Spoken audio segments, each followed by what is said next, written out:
देश के 5 राज्यों में विधानसभा चुनाव हुए, जिनमें से 4 राज्य ऐसे थे जहां कांग्रेस को सरकार बनाने का भरोसा था।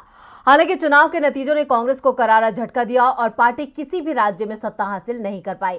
अब इस बीच उत्तराखंड में कांग्रेस के हारने का बड़ा कारण भी सामने आ गया है। तो कैसे उत्तराखंड में जीती बाजी हार गई कांग्रेस, देखते हैं ये रिपोर्ट। 70 सीटों वाली उत्तराखंड विधानसभा में बीजेपी को 48 सीटों पर जीत मिली है, तो वहीं कांग्रेस को 22 सीटें मिली हैं। जब से उत्तराखंड बना है तब से इस राज्य का इतिहास रहा है कि 5 साल बाद दूसरा दल सत्ता में आ जाता है। इस बार तो सत्ताधारी बीजेपी के खिलाफ तमाम मुद्दे थे, लेकिन फिर भी बीजेपी सत्ता बचाने में कामयाब हो गई। बीजेपी को नुकसान तो हुआ, लेकिन इतना नहीं कि वो सत्ता से बाहर हो गई। अगर बात की जाए 2017 की, तो उस समय बीजेपी ने 57 सीटों पर तो कांग्रेस को 11 सीटों पर जीत हासिल हुई थी।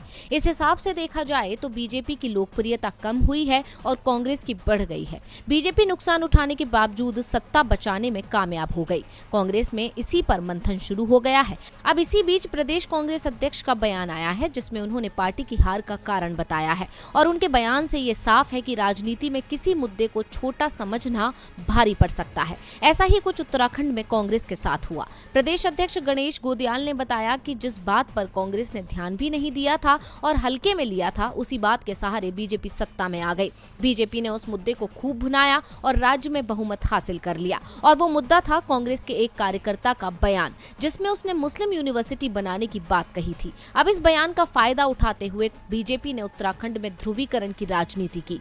पीएम मोदी और यूपी के सीएम योगी आदित्यनाथ ने उत्तराखंड की अपनी रैलियों में इस मुद्दे को जोर शोर से उठाया, जबकि मुस्लिम यूनिवर्सिटी की बात कांग्रेस के किसी भी बड़े नेता ने नहीं कही, ना ही पार्टी के घोषणा पत्र में ये शामिल था। हमने बीजेपी के आरोपों को नजरअंदाज किया, इसका नुकसान कांग्रेस को उठाना पड़ा।